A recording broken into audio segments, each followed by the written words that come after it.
Nominees for appointment as cabinet secretaries, Mr. Speaker.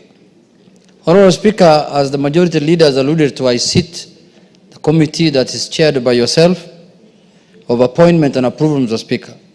And Mr. Speaker, through that, I interacted with the nominees, Mr. Speaker, the three cabinet nominees, secretary nominees, Mr. Speaker. And Mr. Speaker, I came to realize that people who go through elective positions, Mr. Speaker, people who are elected by the people of Kenya as MCAs, as members of parliament, as governors, Mr. Speaker, those are people who are really tried and tested. And those are people who really can show leadership when it is required, Mr. Speaker, compared to people who have not held elective positions, Mr. Speaker.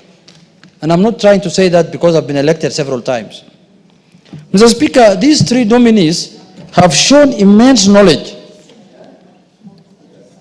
They have shown immense knowledge and experience, Mr. Speaker, in terms of handling public affairs. And why that happened is because some of them ran or managed some of the largest counties in the country, Mr. Speaker. Honorable Lee Kinyanjui was the governor of Nakuru. And Nakuru, Mr. Speaker, is one of the largest counties in the country, even in terms of population. That has given that man a lot of experience from what I saw when he appeared before the committee. Honorable Kabogo also, Mr. Speaker, has managed one of the largest counties. And as you can see, a member here, the majority leader, has testified that he has done a good job when he was the governor of that county. Mr. Speaker, that has given them a lot of experience. And the other nominee has been a cabinet secretary. He has been the senator of Nyeri. He has been a cabinet secretary at a very difficult time when this country had a pandemic, the coronavirus, Mr. Speaker, and he handled it very well. And the country saved, through that, a lot of lives were saved, Mr. Speaker. So, Mr. Speaker, that public service has impacted a lot of knowledge and experience on those three gentlemen, Mr. Speaker. I don't think they could have been better people to serve in these ministries than those people, Mr. Speaker. Mr. Speaker, you see, public service, Mr. Speaker, is a calling, and I've said that many times. And you should be able to do it so long as you've been given an opportunity, majority leader. But when you feel a time has come, and you feel that the executive that you are part of, and you feel that the president that you are serving, and the government that you are serving, is not incompatible, the policies or your belief at the moment, at this point in time, is not compatible with the government you are serving, the best thing to do, Mr. Speaker, is to resign. Don't bring commotions. Don't bring unnecessary fights within the government. Be a man enough and say, this is enough now. I don't think, the way you've said, I don't think what is happening now is not what I came to do. For that reason, I want to leave. It's only in African societies or in African democracies where somebody disagrees with the policies, disagrees with what's happening in a government, and he still wants to stay there. To do what? Somebody told me, an African man, if you give him the keys to the washrooms and tell him, can you use it and bring it back to me, he will put it in his pocket and tell you, no, you tell me when you need it is when I'll give you back. Mr. Speaker, only in African societies. Wamumbi, can you give us time? I want the majority leader to listen to what I'm saying. So if you no longer believe in what the government is doing and you're a cabinet secretary, just resign. You are not welded there like chuma, like an iron. You are not welded in government. Just leave. You know, the other time when we were impeaching the deputy president, somebody told me that he was asked, why can't you resign now that members of parliament have lost faith in you? A pastor in his home told him that you have been put there by God. You must remain there until you are removed by God. Now God spoke through angels to the members of parliament and they removed it. And God's work happened in this parliament, Mr. Speaker. Somebody told him that you are put there by God. Only God can remove you. Pana. God can remove you in many ways. Impeachment comes from God. Because by the time 300 300 members of parliament agree on something, it's the hand of God, it's the work of God, it's the voice of God. So, Mr. Speaker, if you don't wait for God to come to your house to talk to you, if you think you cannot serve the government anymore, go do farming, go do other things, Mr. Speaker. Or become something else. Become a professional. If you're a lawyer, go and open a law firm and serve the country that sphere, Mr. Speaker. Because you cannot be a cabinet secretary who is issuing contrary views to what your government is saying.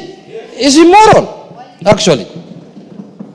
The other day I saw a good friend of mine, whom I learned a lot of things under him, who was sitting on the chair where Mr. Speaker is sitting. Mr. Speaker, and I learned everything I'm doing in this house under his, Mr. Speaker, under his supervision. And that's not what he taught me when he was a speaker. He told me, Junet, if you are tired of something, leave. But now the same person is now accusing the same people he's serving of many things, and he wants to remain there and stay there, Mr. Speaker. It only happens in Africa. It cannot happen. And targeting communities, targeting people of certain, community, Mr. Speaker. Mr. Speaker, is very unfair. And I am a leader now in this country. Because I'm a minority leader. That's a constitutional office under Article 108. If my son is arrested by police, I should also tell the country why my son was arrested. I can't just say my son was arrested by so and so. Give the reasons why he was arrested. And then why do you wait for 7 months so that you tell Kenyans why your son was arrested? Why don't you tell them the day he was released that my son was arrested, and then you drop names. You say I went to the president and the president told me that I called so and so. My friend, where is this secrecy of oath? It's called what? Oath of secrecy. Why can't you discuss things at that level with the people who are concerned? Now, if you have the opportunity to go and see the president, to go and see people who are high offices, Kenyans who cannot access those places, how are they going to be served? What kind of, as a leader, what kind of trend are you setting? That anybody who wants to get help must go there. We cannot run, a country cannot be run like that, Mr. Speaker. So, Mr. Speaker, I hope these cabinet secretaries who are being approved in this house today will not behave in the same manner. Because when that becomes now the modus operandi, Mr. Speaker, we will not have a cabinet. We don't need to waste our time in this house approving people who are going to defy the same government they want to go and serve. So, Mr. Speaker, I want to say that kind of manners should not be allowed in any society. Because you must be somebody who stands for something. If you strongly feel that what's happening is wrong, leave. People in mature democracies, they live even over something smaller than this. So, Mr. Speaker, coming back to the point, is that I want to say these 3 gentlemen, Mr. Speaker, whom we are approving today, are not also going to represent certain regions. Cabinet secretaries are appointed to serve the Republic of Kenya. Every Kenyan, Mr. Speaker, deserves their service, Mr. Speaker. If you are going to behave like the way people we have impeached, and then start talking about, you come to my constituency and you bring me salam from your home, I'll just chase you away. Mr. Speaker, dismissal of cabinet secretaries is not only the prerogative of the president. This house has constitutional mandate also to dismiss cabinet secretaries, the way we are approving them. So if you behave in a very tribalistic manner, you behave in an awkward manner, then nothing stops us from filing an impeachment motion and removing you from office, Mr. Speaker. Mr. Speaker, if you believed the people you are saying abducted your son,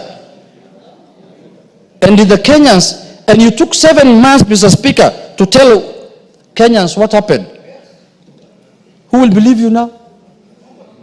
Because, 7 months is a long period of time. I'm sorry to say, I called a police officer, and under the privilege of the house. I was told people are arrested over many things. You can be arrested because you are dealing in drugs, you are dealing in money laundering, you can be arrested on many things. Arresting is not abduction. We have to condemn abduction, but we cannot condemn arresting. Yeah, police officers are paid, they earn salaries so that they can arrest people. That's their work. If I break the law today, they will arrest me. But we must condemn abduction, but we cannot condemn arrest. Arrests are legal. They are legal in our laws for a policeman to arrest me and to arrest anybody else. Mr. Speaker, so I want to emphasize on the issue that cabinet secretaries must serve all Kenyans. If you want to serve your village, go and become an MCA.